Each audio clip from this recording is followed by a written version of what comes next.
Shalom Aleichem, bienvenidos a todos. Shavua Tov, buena semana. Nos estamos preparando para el mes de Adar 2. Ya se acerca Purim. Esta es una semana de Parashat Pekudei. Parashat Pekudei, donde la Torah nos cuenta cómo eran las ropas del Kohen Gadol.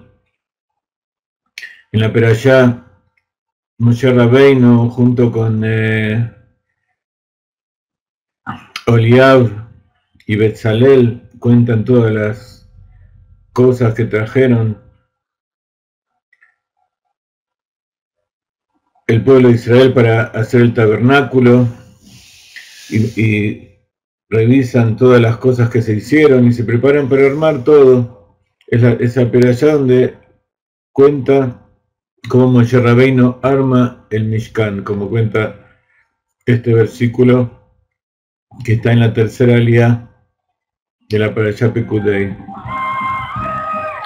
Bienvenidos a todos, queridos amigos, vayan ingresando.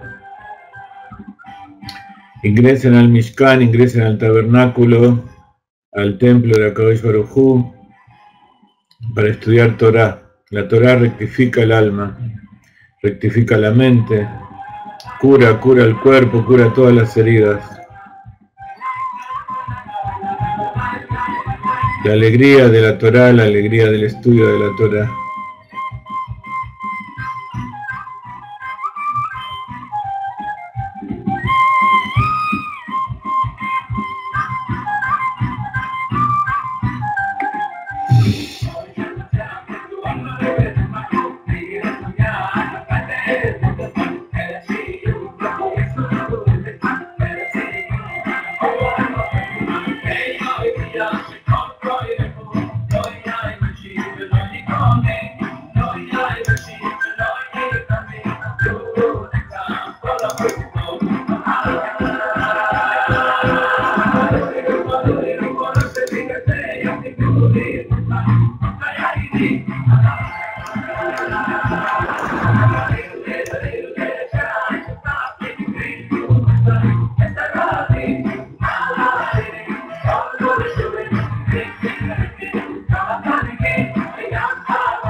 Vieron todas las fotos que subimos esta semana de la ciudad de Jerusalén, del Kotel Maraví, de todo el camino que hicimos y los tefilín, de los chicos que se pusieron.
¿Cómo están? Ahora que estamos todos juntos, vamos a comenzar entonces la clase para Parashat Pekudei.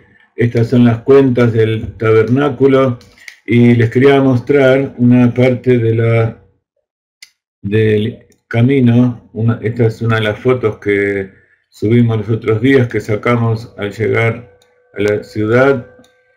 Del lado derecho venimos caminando por toda una rampa muy extensa y hay una pared que separa el ingreso a toda la parte antigua donde está el Beit HaMikdash. Aquí se ven un poquito algunas escaleras. El Kotel HaMaraví está mucho más adelante.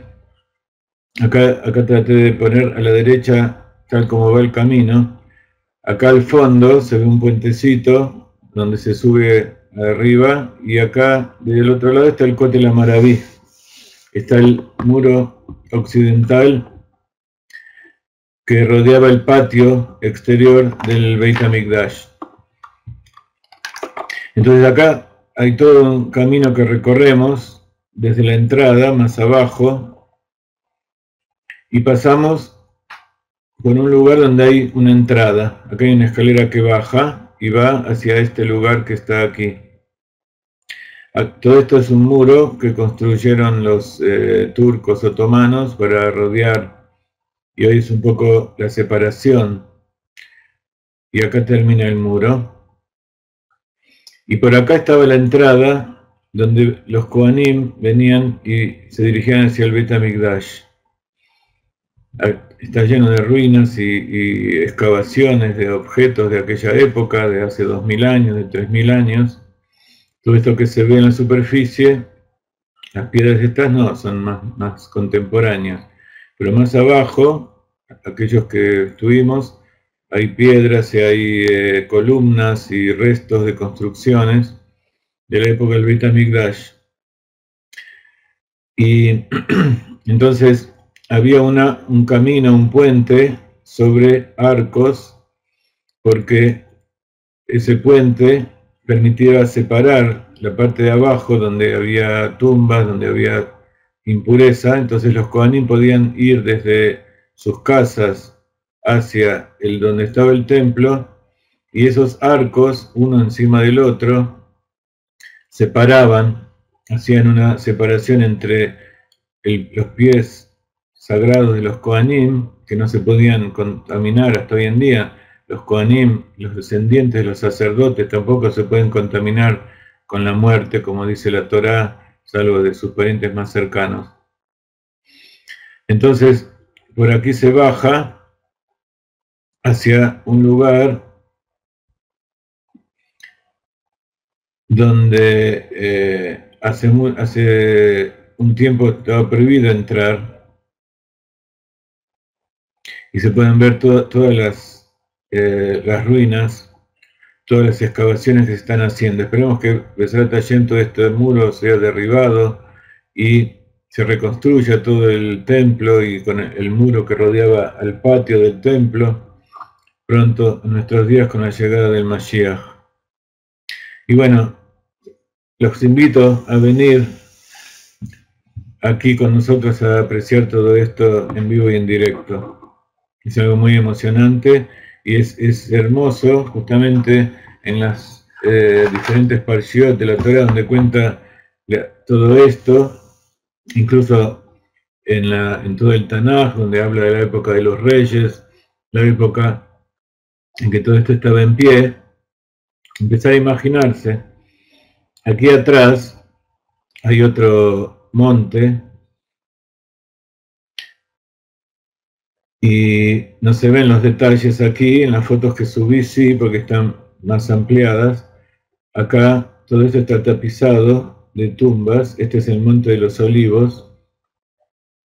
Bezrat Hashem, judíos de todo el mundo, de todas las épocas, quisieron venir aquí, a este cementerio, donde hay decenas de miles de tumbas de judíos que esperan la llegada del Mashiach. Entonces apenas llega y produce la resucitación de los muertos, todos se levantan de aquí y van directo a servir a Hashem, a presentar sus ofrendas para el Beit HaMikdash. Lo que cuenta la perashá de esta semana no es esto que está aquí, porque esto sucedió más de 400 años después de la entrega de la Torá, del momento en que los judíos estaban en el desierto. Lo que cuenta la Torá es la construcción de esto.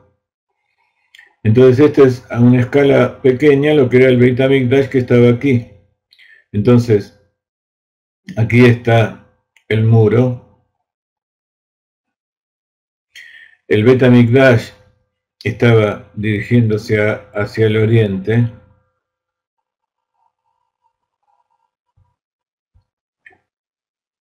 Y entonces este sería lo que llamamos el muro occidental. Se entraba por el occidente hacia el oriente. Entonces, esto también es bastante esquemático, pero para tener una idea, aquí no se muestra bien cómo estaban separados dos piezas. Aquí en el medio, el techo del santuario está unido por enlaces, 50 ojales unidos por ganchos de plata. Y esos 50 ojales, justamente en la perashá que leímos ayer, explica cómo se unían. Y está el origen de la palabra Kabbalah en la Torah, porque dice Mikbalot alulaot. Lulaot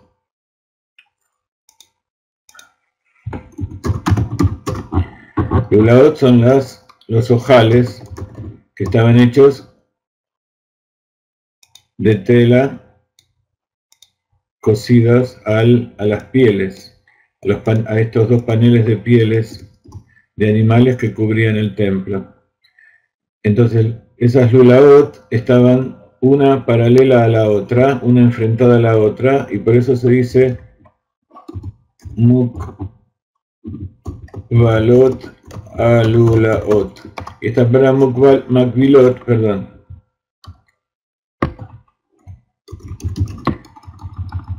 Esta para Makbilot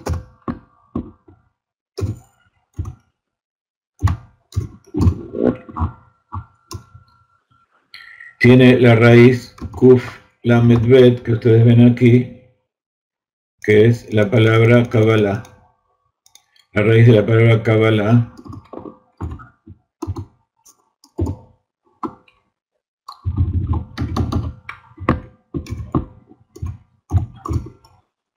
entonces la palabra Kabbalah, como explicamos tantas veces que nos enseñó el Rav Ginsburg, tiene dos significados. Uno viene de la palabra Lekabel, que quiere decir recibir. Y entonces se refiere a toda la tradición transmitida, todas las enseñanzas transmitidas por Akadosh Baruj Hu a Moshe en el monte Sinaí, y luego durante todas las generaciones, de generación en generación hasta nuestros días, fue recibido por el pueblo de Israel. Y por otro lado, Makbilot, específicamente, quiere decir paralelas, enfrentadas unas a las otras, dos cosas opuestas que son enfrentadas y son unidas, son a través de la rectificación, la revelación de los secretos. Entonces se muestra cómo dos cosas opuestas, como es lo espiritual y lo material, Dios y su creación, etcétera, etcétera, se pueden unir y se transforman en algo completamente uno. Entonces estos son los dos objetivos de la Kabbalah: transmitir cómo Dios es uno, cómo Dios es uno con toda la creación. Y así entonces, en la perashá de esta semana,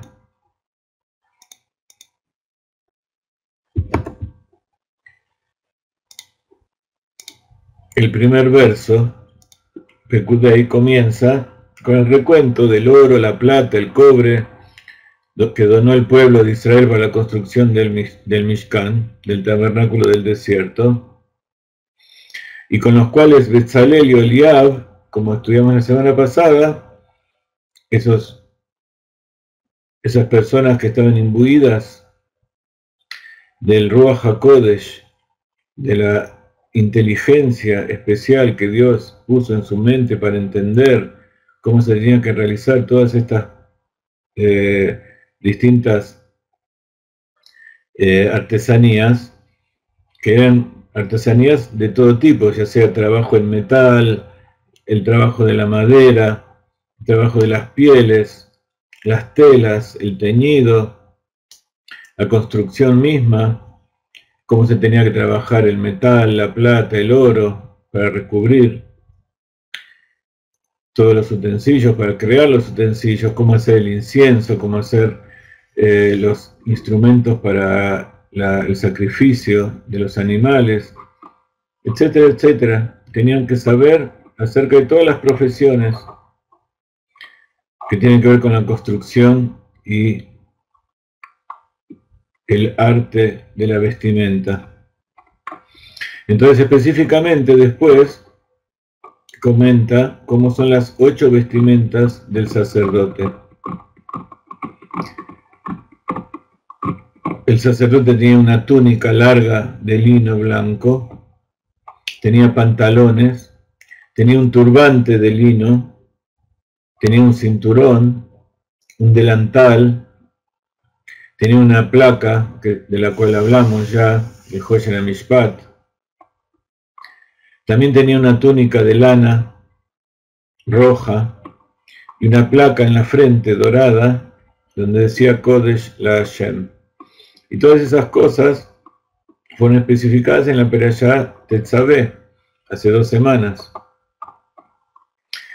Entonces, una vez que estuvo todo listo, entonces el Mishkan ya podía ser construido. Y así es como la perashá de esta semana nos cuenta que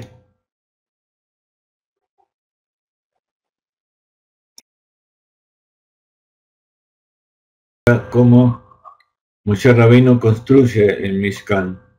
Construye específicamente esta parte interior, porque los Leviim y todos los sabios, incluso Betzalel y Oliab, trataron de armarlo de acuerdo a las especificaciones que Moshe les daba, y ellos no entendían cómo. Pero el problema no era el asunto de entender.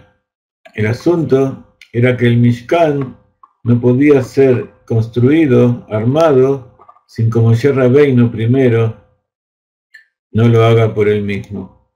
Hacía falta lo que se llama en la Torá, en la Kabbalah, en el judaísmo, la iniciación. Y por eso todas esas cosas debían ser traídas a Moshe Rabbeinu, como cuenta la Perashá en el capítulo 39, verso 33.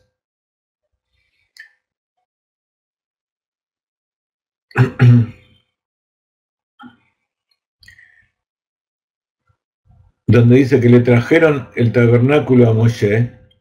Estaba la tienda de comunión junto con sus accesorios, sus sujetadores, las vigas, los travesaños, las columnas y las bases, todas cosas que ya estudiamos veces anteriores. Y entonces dice la perashá de esta semana: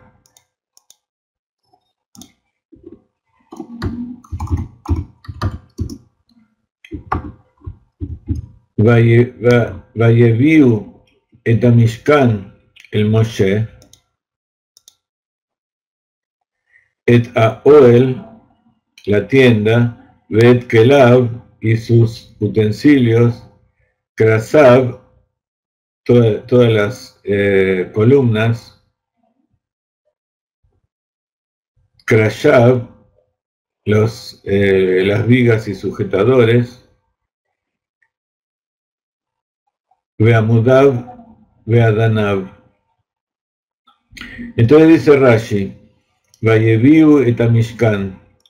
Sheloayu y Jolín le Akimo, porque se lo trajeron, porque no podían armarlo. Y Fisheló a San Moshe Shum Melahaba Mishkan. ¿Por qué? Porque Moshe en realidad no había hecho ningún trabajo. Entonces, nosotros sabemos que todo trabajo está dicho en nombre de aquel que la termina. Aquel que termina, que hace le da el último toque a determinado trabajo, es el que la termina.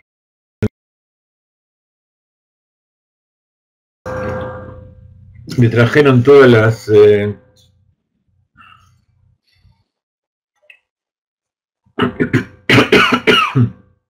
todos los elementos del Mishkan y todos los utensilios a Moshe, porque él no había hecho ningún trabajo.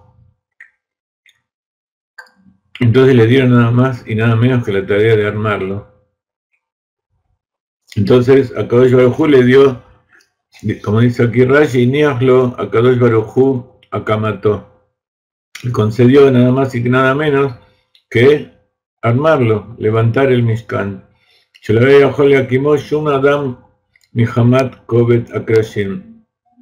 Y acá explica por qué no podía armarlo ninguna persona al piteba, de acuerdo con la naturaleza, y decía porque las vigas y las columnas eran sumamente pesadas.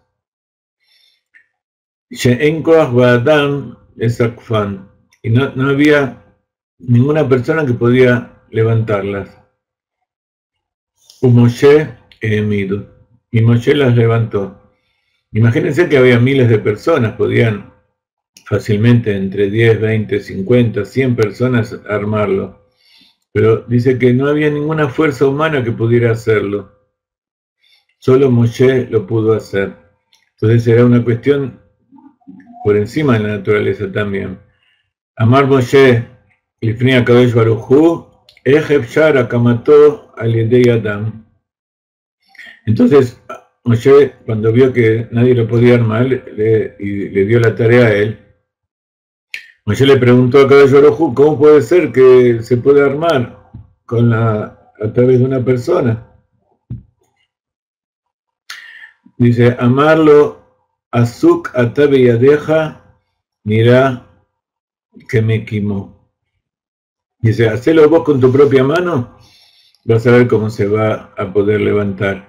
Veu niskaf bekam melav. Entonces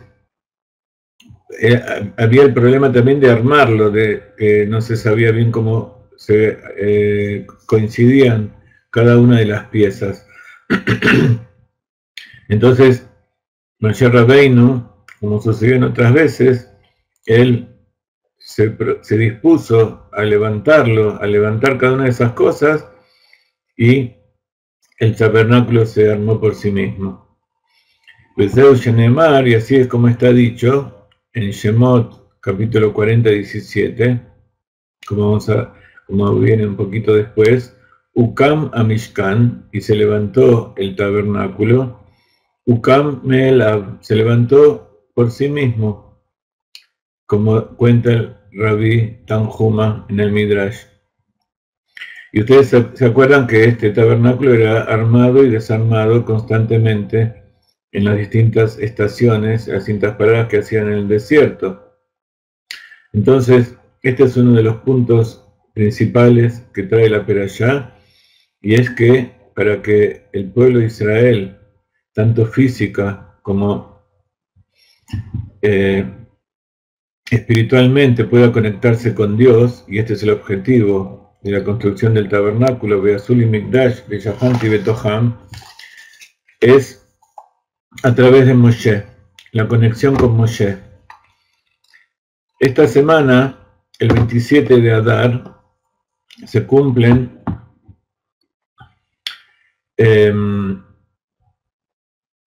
25 años de una fecha muy especial para los Hasidim de Chabad. Y tiene estos dos aspectos también, el físico de acuerdo con la naturaleza y el espiritual que está por encima de la naturaleza. Ese día fue el día en que el Rebbe fue al cementerio a visitar a la tumba de su suegro. Allí el Rebbe llevaba todas las cartas y todos los pedidos que le hacían llegar de todo el mundo, de bendición, de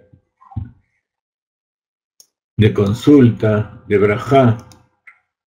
Y él, en su humildad, llevaba todo eso para que su suegro, y lo leía cada una y una de las cosas delante de su suegro, delante de la tumba de su suegro, y él después tomaba la carta, la rompía y la depositaba encima de la tumba. Ese día, trágico para los Hasidim, pero que tiene sus asuntos, tuvo una caída, el Rebbe, a causa de un stroke, que médicamente es una obstrucción en una arteria del cerebro, y entonces desde ese día el Rebbe dejó de hablar. Luego se recuperó, estuvo frente a la vista de los Hasidim durante 2 años más, pero ese día dejó de hablar. También tuvo cierta imposibilidad física, pero el Rebbe ya sabía que iba a pasar eso, porque en las últimas semanas él empezó a hablar acerca de su suegro, el Rebbe anterior, porque el Rebbe anterior también en determinado momento dejó de hablar. Cuando vino de Rusia hacia América, él había sido torturado, estaba muy enfermo, y en sus últimos días, en las últimas semanas, él dejó de hablar, y toda la enseñanza que él daba era a través de escritura. Ustedes se acuerdan que la última enseñanza, el último Mahamar que él dio se llama Bati Legani. Y en el Bati Legani él pone toda su testamento, su herencia, la revelación, la máxima revelación de toda su vida, y explica justamente acerca de la construcción del tabernáculo, que el tabernáculo tenía maderas de shittim, que tiene que ver con la locura, con la desviación. Entonces explica allí que para corregir toda la desviación y toda la locura de este mundo, del Yetzer Hará, del mal que hay en este mundo, hay que hacer una desviación igual, pero para el otro lado, para el lado de la santidad. Entonces con eso, hacer locuras, hacer cosas de santidad por encima del entendimiento, que eso es la locura, entonces de esa manera se iba a traer al Mashiach y se iba a terminar de rectificar el mundo. Y tiene mucho que ver con lo que acabamos de hablar, que cómo puede ser que 100 o 1000 personas no podían armar el tabernáculo, y cuando Moshe se acercó, de repente se levantó por sí mismo. Entonces, él explicó que el Rebbe anterior, cuando el silencio representa ese lugar de Keter que está por encima de todas las palabras. Cuando se eleva y cuando uno tiene algo que es imposible de traducir, imposible de explicar, quiere decir que está allí en ese lugar de la cabeza de incognoscible, que está por encima del entendimiento y encima del conocimiento y encima de toda la revelación. Y es allí, desde ese lugar donde no existen las palabras, en que el Rebbe se empezó a conectar, el Rebbe anterior, se empezó a conectar con su Hasidim, hasta el día de Yud Shvat, en que desapareció de este mundo y dejó como heredero al Rebbe Menachem Mendel. Y a él le pasó lo mismo al final. Entonces él empezó a explicar todas estas situaciones de cómo el tzadik, cuando se va de este mundo, pierde,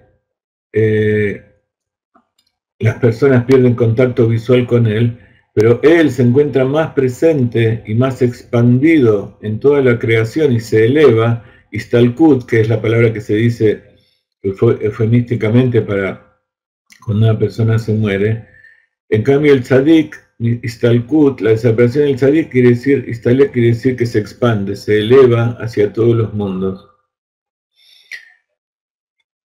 Entonces, el día de la desaparición del tzadik, así está explicado también con respecto a Rashbi, Rabbi Shimon Bar Yochai, el escritor del Zohar, que el día Lag BaOmer, el 33 del Omer, el 18 del mes de Iyar, Hay Iyar, es el día más feliz, justamente, y él pidió que nosotros festejemos y bailemos con alegría, recordando al tzadik, porque ese es el día en que se revela su máxima,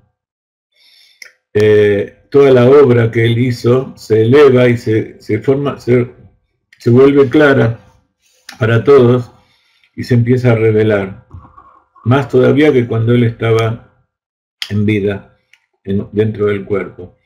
Entonces, ese periodo entre que deja de hablar el Rebbe, el 27 de Adar, o sea, el último Rebbe, Menachem Mendel Schneerson, hasta su último día en que Istalek, en que se expandió por todos los mundos y dejó el cuerpo físico, toda esa época fue una preparación en que él no hablaba, pero se empezaron a revelar las fuerzas interiores de los Hasidim para comenzar a llevar por todo el mundo sus enseñanzas y hacer eso que él dijo unas semanas antes.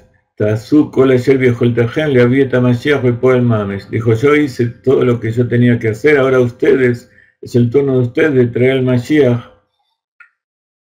en la práctica. Entonces, este momento de la construcción del Mishkan, Veazuli Mishkan, Veazuli Mikdash, Veyahanti Betoham, y me harán un santuario y yo moraré dentro de ellos, es justamente a través de la conexión con Moshe. Después, durante todas las demás estaciones, una vez que Moshe lo hizo la primera vez, o sea, a través de que Moshe bajó a este mundo la revelación, trajo esa fuerza y la invistió dentro de la naturaleza. Entonces, a partir de ese momento, todos los Levíim pudieron armar el tabernáculo sin problema. Pero la primera vez lo tuvo que hacer Moshe. Incluso los Kohanim, los sacerdotes, también tuvieron que ser instruidos por Moshe mismo, y él les mostró cómo tenían que hacer cada una de sus tareas. Entonces, el Rebbe y los sabios de la Torah, los grandes tzadikim, los líderes del pueblo de Israel, revelan la voluntad de Dios, y esa revelación de la voluntad de Dios, de lo que se llama el Pnimiut Torah, la Kabbalah, el Hasidut, es justamente no solamente que nosotros comprendemos cosas, sino que recibimos la fuerza para hacer eso que comprendimos. Y esa es la fuerza de esta semana, en el mes de Adar, del 27 de Adar, en que el Rebbe dejó de hablar, que para algunos representa un ocultamiento, para otros representa una revelación de tomar responsabilidad y de comenzar a hacer uno mismo eso que hasta ese momento había hecho el Rebbe. No porque nosotros seamos lo hayamos decidido, sino porque Akadosh Baruj Hu lo decidió y a través del Rebbe, a través del Moshe de la generación, recibimos la fuerza, recibimos, como dice la Perashá, Pekudim. Pekudim quiere decir las cuentas, pero también quiere decir órdenes, una tarea.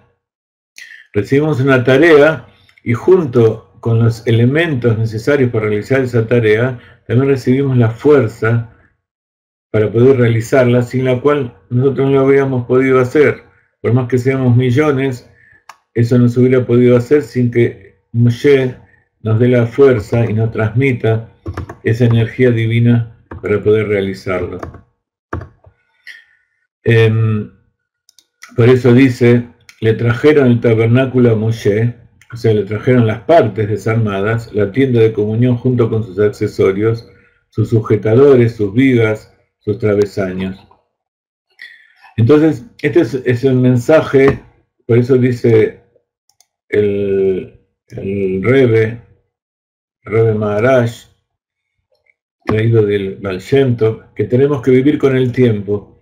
Tenemos que ver cuál es el mensaje de la Torá de cada parashá y de cada día y de cada momento y relacionarlo con el momento actual en que estamos viviendo. Entonces, más que nunca en esta época, cada una de las partes de la Torá y específicamente la construcción del Mishkan y todo el tema de traer la trumá, traer el aporte de cada uno, tanto físico como trabajo, como el aporte espiritual, para que se revele la voluntad de Dios y se haga sobre todo.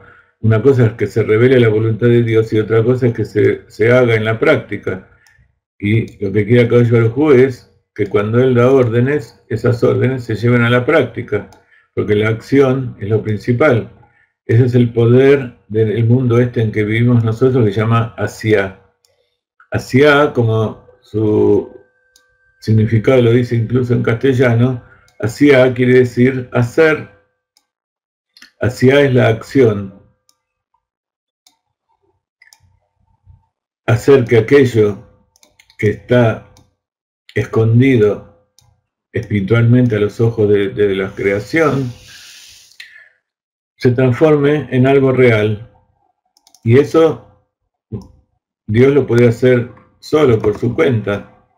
Incluso Moshe Rabbeinu lo puede hacer por su cuenta, como leímos hace poco, que cuando el pueblo de Israel pecó, dijo, andate, yo voy a hacer de vos, voy a destruir a todos, y yo voy a hacer de vos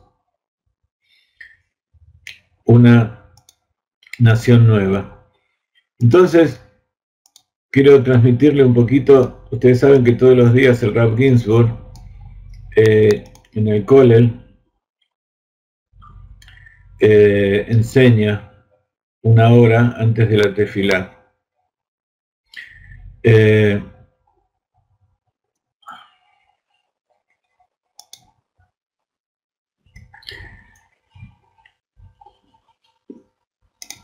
Les quería comentar un poquito de las enseñanzas que dijo hoy, porque es algo también muy importante que tiene que ver con esto.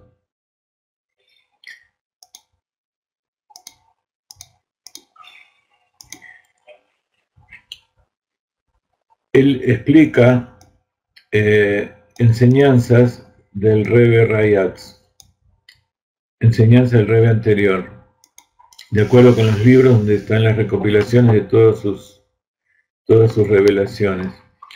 Y entonces explica lo que es Sechel de Binah, la mentalidad de Binah. Ustedes saben que la mente, el cerebro, tiene tres aspectos. Tiene Jochma, que literalmente quiere decir sabiduría, pero significa específicamente la revelación de aquello que está en el inconsciente y que aparece de repente en la mente. Y así como un rayo que aparece y desaparece, si uno no lo capta, no lo puede entender. Captar quiere decir entender, comprender, hacer lo mío. Entonces, si uno no medita y no se concentra en ese asunto, eso desaparece. Y esa es la tarea de la Sefirá de Binah. La Sefirá de Binah es captar esa sabiduría, esa revelación del inconsciente para comprenderla y meditar en ella y entender sus detalles, y así ese entendimiento se vuelve en conocimiento. Yo conozco, yo comprendo, es algo mío, eso que yo recibí, y entonces puedo tener determinadas emociones y puedo hacer las acciones que correspondan. Pero para eso yo tengo que tener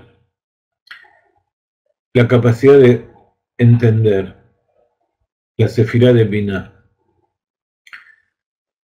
Entonces, ¿qué es específicamente la mentalidad de Binah? Binah, como ustedes saben, es el Parzuf Ima, el aspecto femenino dentro de la mente, que tiene que ver con recibir y con desarrollar, crear un ámbito donde esas semillas, donde ese pensamiento seminal se desarrolle, pueda crecer y pueda tener vida. Entonces, Jochma es como una piedra, es como una energía que todavía no tiene vida, y Binah le da vida, le da posibilidad de desarrollarse por sí mismo y llegar a ser un ser. Entonces, es diferente la Binah, el entendimiento de los sabios de Moshe, del Rebbe, que el entendimiento simple de las personas comunes. La mentalidad de Binah de Atzilut significa que cuando uno lee algo o cuando uno ve algo, para él ya está claro, ya se entiende lo que significa.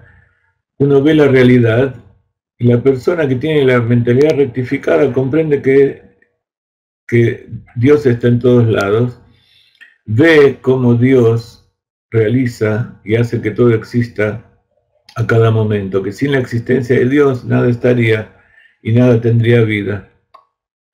Entonces, para el sabio verdadero, que tiene la mente rectificada, eso es claro, es simple.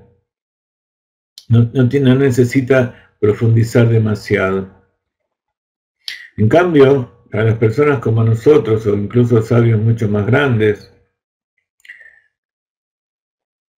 nosotros tomamos un tema y lo comenzamos a estudiar, y tenemos que meditar, tenemos que tratar de entender de qué se trata, no lo tenemos claro a primera vista. Y esa es una de las diferencias entre el Talmud de Jerusalén y el Talmud de Babilonia, lo que es la mentalidad de la tierra de Israel, de los sabios que estaban en la tierra de Israel. Un ejemplo de ellos era Rabbi Akiva, era Rabbi Shimon Bar Yochai, y los sabios que vivían fuera de la tierra de Israel. Los sabios que vivían en la tierra de Israel hicieron el Talmud Yerushalmi, el Talmud de Jerusalén, que es difícil de comprender, porque no hay muchas explicaciones. Porque para ellos estaba claro, un animal es impuro porque tiene esas señales, y esas señales para ellos también entienden cuál es la raíz de todo eso. Entonces ellos explicaron, ustedes saben que el Talmud, la Gemara, es la explicación de la Mishnah. La Mishnah son todas las alajot, todos los preceptos que tienen que ser realizados y cómo tienen que ser realizados. Pero está escrito en forma de, más bien sintética, como un enunciado. Entonces el Talmud, los sabios durante todas las generaciones lo fueron desarrollando y explicando para saber exactamente de qué se trata. Ahora, los sabios de Jerusalén que vivían en la tierra de Israel, para ellos era muy, muy claro y no hacía de falta demasiadas explicaciones. En cambio, el Talmud de Babel, que es el Talmud del exilio, incluso después que fue reconstruido el templo sagrado, hubo sabios que quedaron fuera de la tierra de Israel, y más todavía después que se destruyó el segundo templo. Toda esa enseñanza se refiere a una mentalidad que no es completamente clara.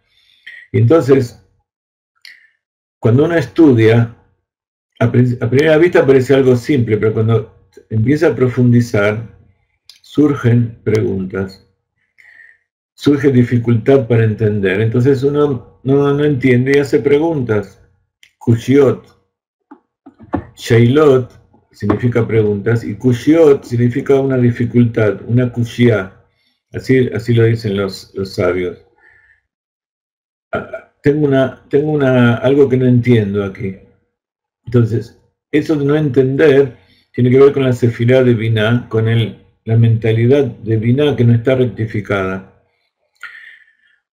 Pero para nosotros, el hecho de que surjan preguntas es algo positivo, porque si hasta que uno no comienza a surgirle preguntas, significa que eso que leyó no lo entendió, no penetró verdaderamente y no lo observó como corresponde, lo tomó como algo superficial. Entonces, cuando uno comienza a comprender, paradójicamente, cada vez le surgen más preguntas. Cuanto más profundiza uno, comienza a entender que no sabe nada. Y esa es la forma de entender, de llegar a la divinidad. Cuando uno medita en la divinidad, por definición la divinidad es algo que no se puede entender.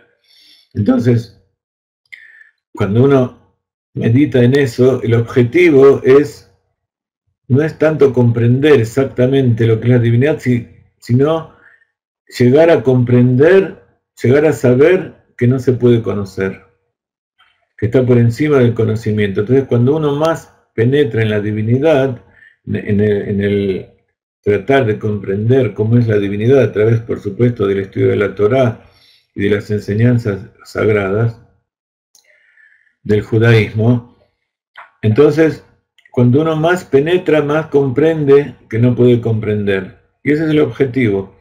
Pero cuando uno estudia los preceptos de la Torá y quiere saber cómo se cumplen y quiere entender las cosas de la Torá, entonces esas cosas de la Torá uno tiene que profundizar, y al profundizar y tratar de entender y de comprender, surgen más preguntas.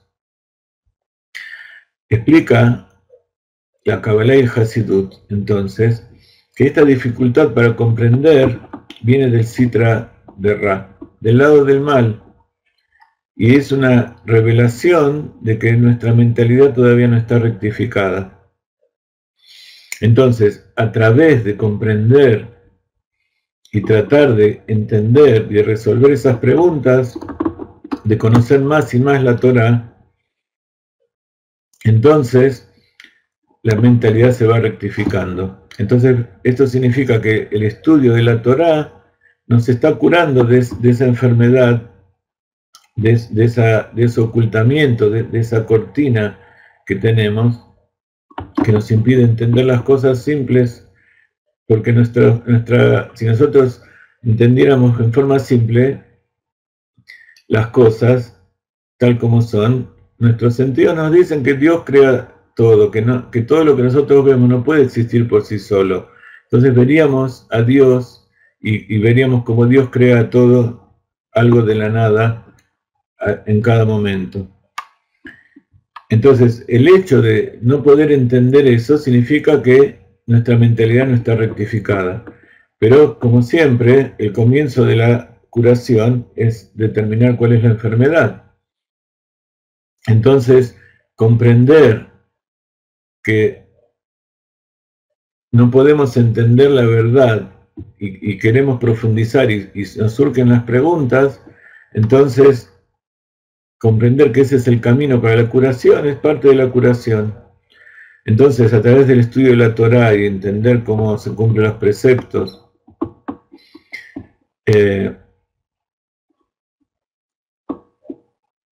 Y el simple hecho de estudiar Torah y que nos surjan preguntas, eso es como cuando una persona se está curando, que al principio empieza a ver dentro de su cuerpo dolor y empieza a haber erupciones y empiezan a salir cosas malas dentro del cuerpo, pero no hay que asustarse, eso es parte de la curación.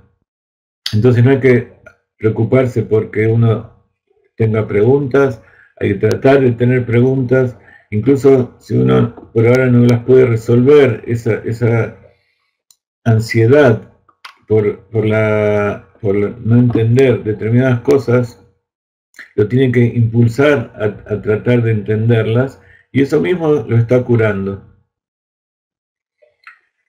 Entonces,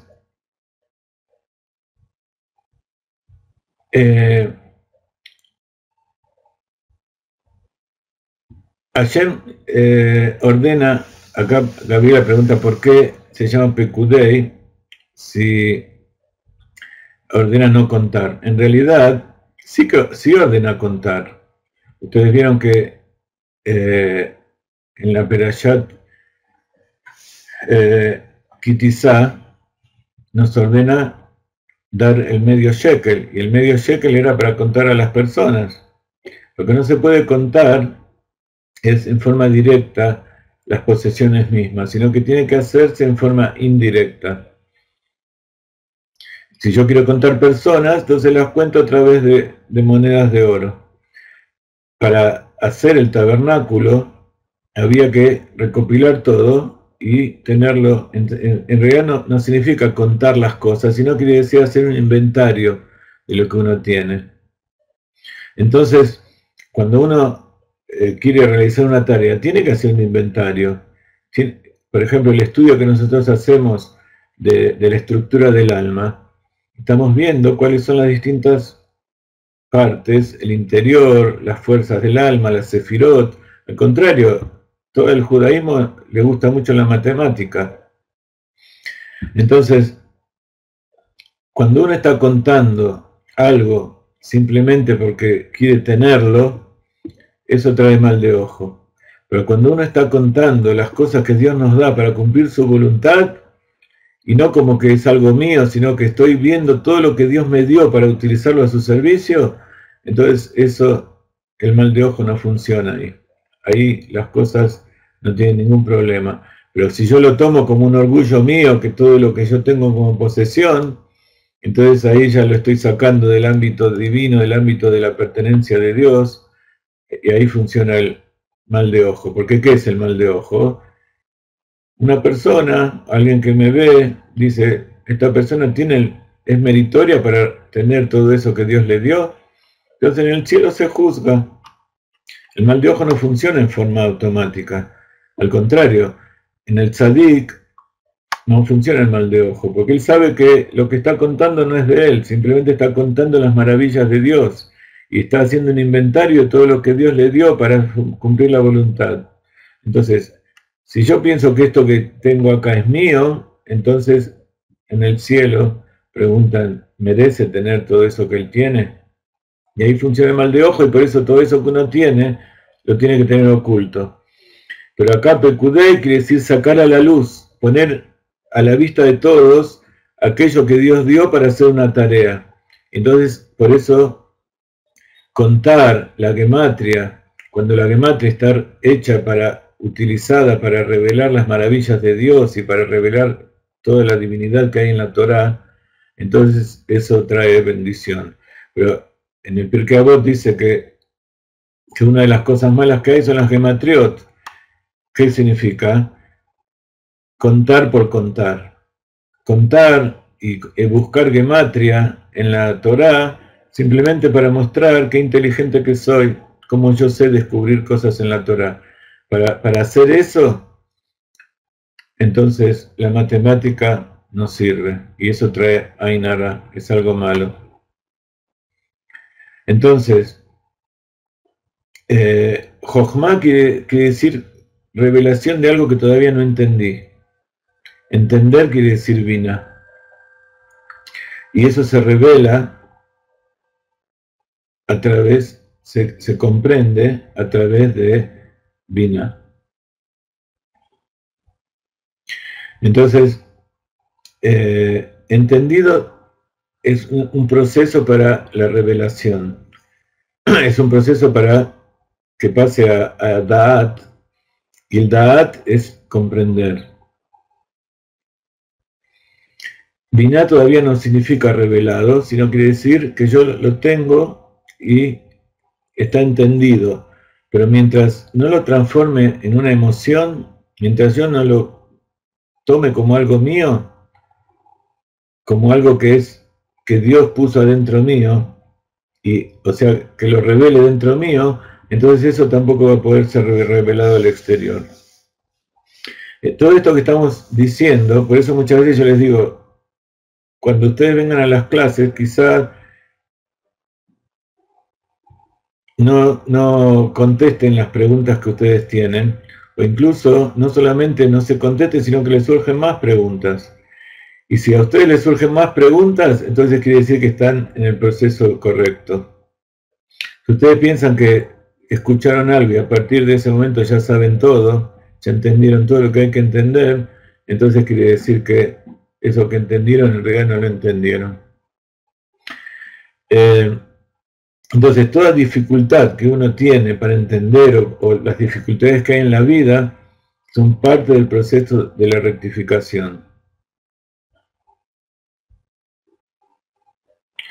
Muy bien. Entonces cuando uno siente en su interior que no entiende por qué Akadosh Baruj Hu no trae el Mashiach, no entiende por qué las cosas no son reveladas, por qué si Dios hizo una necesidad dentro mío de ser judío, ¿por qué no me da la posibilidad? ¿Por qué no me manda todo lo que no yo necesito para ser judío? Entonces, eso es parte de la curación. Entonces, esto que estamos diciendo es la rectificación de las vestimentas del alma.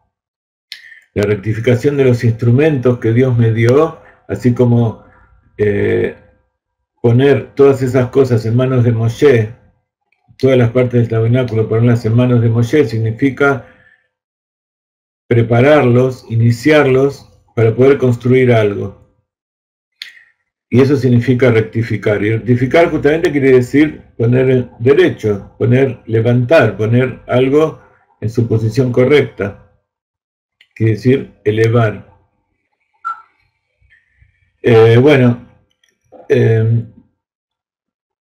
Entonces, uno de los señales de que uno está por el buen camino es que cada vez tenga más dificultad en entender, que cada vez se le produzcan más preguntas.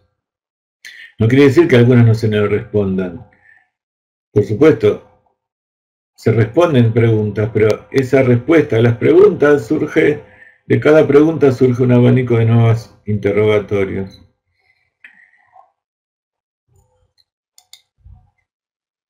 Muy bien.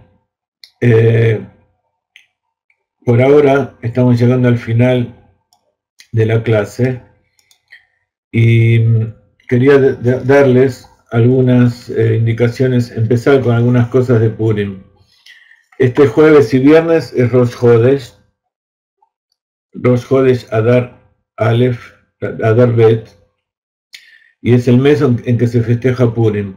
Entonces, durante los 60 días de los 2 meses de Purim que tenemos este año, tenemos que estar con alegría, pero cuando empieza a dar Aleph, tenemos una alegría, y a dar Bet es un nivel superior todavía de alegría. Así que cada día tenemos que aumentar, y más todavía en Rosh Chodesh. El jueves es el 30 de Adar Aleph, el primer día de Rosh Chodesh, y el viernes, el jueves a la noche, es el primero de Adar Bet, el día 1 del segundo Adar, que es el segundo día de Rosh Chodesh. Este jueves, la mayoría de ustedes seguramente vio todas las fotos y videos que estuvimos en el Bar Mitzvah de nuestros queridos primos, los hijos de nuestros primos de la familia Oana, Eliau Ohana y Yair Ohana, nos dieron un recuerdo allí, y ese recuerdo es una Megilat Esther. Este librito, siempre cuando se hace bar mitzvah o casamiento, se da un recuerdo. En general se da un Birkat Hamazon con determinadas cosas. Acá nos dieron un regalo muy hermoso, que es toda la Megilat Esther. ¿Ven cómo dice allí? Vayiri mei Ahashverosh u Ahashverosh Amalech mi Odvat Kush. Esos son de los nigunim que tenemos. Al principio están las 3 bendiciones que se dicen. Primero se dice Baruch ata Hashem Elokeinu melech haolam asher kideshanu b'mizvah v'tzivanu al mikra Megillah. Después se dice Baruch ata Hashem Elokeinu melech haolam she'asa nisim la'avoteinu bayamim haem bizman hazeh. Baruch ata Hashem Elokeinu melech haolam she'acheyanu v'kimanu v'higianu lazman hazeh. Entonces la primera dice, bendito eres tú, Abayá, nuestro Dios, Rey del universo, que nos santificaste con tus preceptos, nos ordenaste leer la Megilá. Luego la segunda bendición dice, bendito eres tú, Hashem, nuestro Dios, Rey del universo, que hizo milagros para nuestros padres en esos días, en esta época. Baruch ata Hashem Elokeinu melech haolam. Bendito eres tú, Dios del universo, que nos diste vida, nos hiciste existir y nos hiciste llegar a este momento. Y al final hay un Birkat Hamazon que utilizamos también ese día para bendecir la bendición final de las comidas, con las exquisiteces que comimos en Yerushalayim.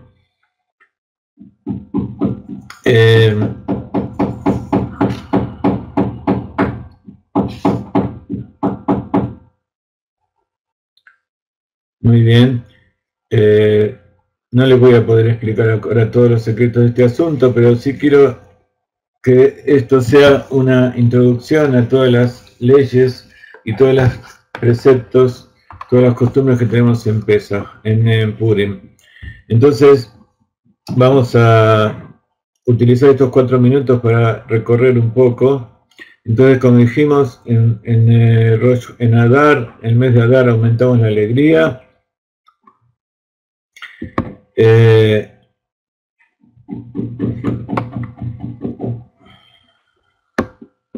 Hay algunos dicen desde que nace la luna, o sea, desde Rosh Chodesh. Hay otros que dicen que aumenta la alegría ya desde el Shabbat Mevarjim. Así que este Shabbat, el día de ayer que dijimos el mes de Adar, aumentan la alegría y tenemos 60 días de alegría, donde todo se anula uno en 60. Cada día se va anulando todas las cosas malas a través de la alegría de cada día.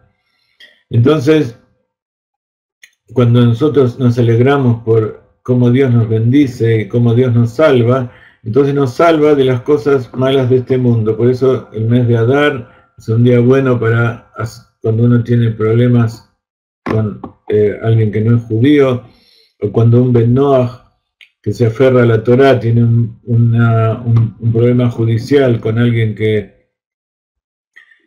no cumple los 7 preceptos. Entonces es un buen momento para avanzar y llegar a un veredicto, porque el veredicto seguramente va a ser favorable. Ya varios alumnos que nos consultaron acerca de ciertos conflictos, por ejemplo, alguien que hacía 10 años que estaba tratando de conseguir el divorcio de su ex esposa, y la esposa lo estaba extorsionando y no le quería dar el divorcio a pesar de todo lo que hacía. Me contó que la semana pasada logró recibir el divorcio de esa persona, uno de nuestros alumnos, así que vemos las maravillas reveladas de Akadosh Baruj Hu. Y esta persona no es judía, pero es una persona que salió de la idolatría y se acerca a los 7 preceptos y difunde todas las cosas que nosotros hacemos y nos da tzedakah todos los meses, viene a todas nuestras clases. Baruch Hashem, por supuesto no voy a decir quién es, pero me lo contó la semana pasada y nos llenó de la alegría que las bendiciones, tanto del grupo de WhatsApp, con las bendiciones que da el Rav Ginsburg y la bendición misma de estudiar Torah y pertenecer a todo esto, sirva para que las personas reciban bendición en forma así revelada. Entonces, ¿por qué es así? Porque el día 7 del mes de Adar es el nacimiento de Moshe. Los malvados toman en cuenta el mes de Adar como algo malo para el pueblo de Israel porque también se desapareció. Pero hoy estudiamos lo que significa la desaparición de un tzadik. Cuando el tzadik se va de este mundo, de la vista de nosotros, está más todavía que antes en este mundo y se revela a todos en forma más simple algo que sin su intervención no hubiera podido existir. Entonces también en este mes de Adar disfrutamos de la bendición de Moshe y de todas las bendiciones y de la fuerza que él nos da para tener la tierra de Israel, tener la Torah de Israel, tener el Dios de Israel, Bezrat Hashem, y que esto sea para bendición de todos. Vamos a tratar de hacer grupos en distintos países para que aquellos que no pueden entrar a un Beit Knesset también escuchen la Megilá. La vamos a transmitir por internet, así que Bezrat Hashem, estamos con ustedes. Bendiciones de la tierra de Israel, que tengan todos